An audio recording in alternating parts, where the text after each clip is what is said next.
President Lincoln. Mr. Jefferson. Killed in action or dead from wounds and disease were some 620,000 Americans, 360 from the north, 260,000 from the south.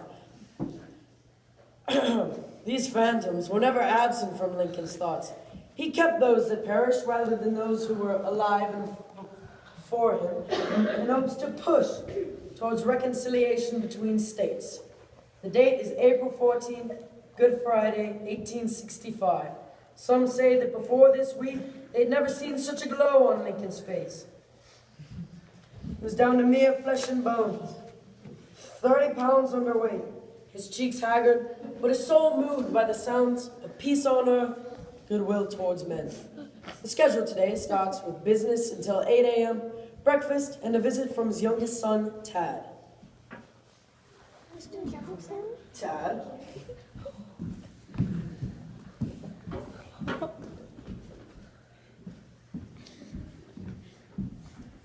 Good morning, Tad. Good morning, Papa. Come on over. I'd like to read you a poem. Okay, Papa. Ease the pounding of my heart by the quieting of my mind. Steady my hurried pace with a vision of the eternal reach of time.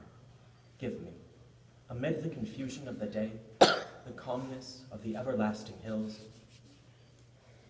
Teach me the art of taking minute vacations, of slowing down to look for a flower, to chat with a friend, to read a few lines from a good book. Slow me down, Lord, and inspire me to send my roots deep into the soil of life's enduring values, that I may grow toward the stars of my greater destiny. What does that mean, Papa? Well, the poem is called Slow Me Down, Lord, and it's what I pray for every day, Tad. The war has come to a close, and although this is a cheerful time for the future, we must reflect and slow down to remember all those who sacrificed for the democracy of one United States. We should celebrate with quiet dignity by slowing down and embracing all that life has to offer. So we pick our flowers, pat the head of a good dog, read the Bible, and enjoy our little moments in time. I want to celebrate too, Papa, but I want to dance, not pick flowers. That's for little girls. I heard this song reminds of the retirement. Watch me, Papa, watch me. Oh, I come from Alabama, a big show in my hand. I'm going to the Louisiana, you got to see. It may go like the day I left, the white was dry. The sun's so hot, I taste it. This had to cry. Oh, Susanna, oh, don't you cry for me. I come from Alabama, a banjo in my neck. I came to pull the telegraph and travel down the road. Electric crew and magnified and killed 500. Tad, what in heaven's name? I don't want to hear you sing that filthy song. Mr. President, explain yourself. Now, Mother, Taddy here he was just expressing himself. Expressing? It is degrading. Stephen Foster should be ashamed of himself. Mama, don't be upset. I was just saying like those soldiers with the gray coats. I told you that trip was no good for him. We need to protect him from all this trembling anxiety. Bad enough people are murmuring at the war, and every vile charge in this war is brought against you. Let's not involve our son, shall we? Isn't it bad enough we have one son serving in the Union Army? Every night I pray to the good Lord to return my oldest to the safety of our home.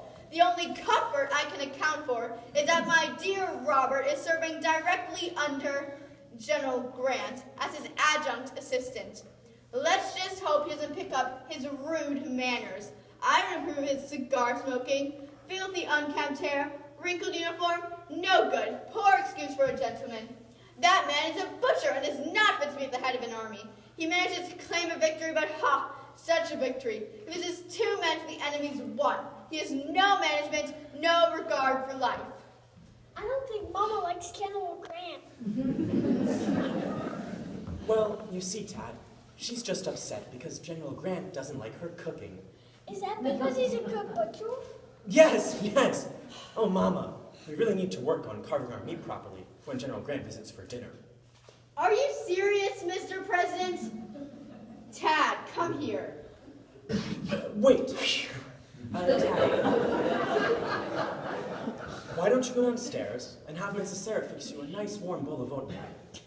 Your mother and I are going to have a nice long conversation about your papa's good friend, General Grant. Yes, Papa, you promise you will come soon? As soon as I finish my conversation with your mama. Indeed. Papa said. I heard what he said and more. Run along now, straighten some things up around here.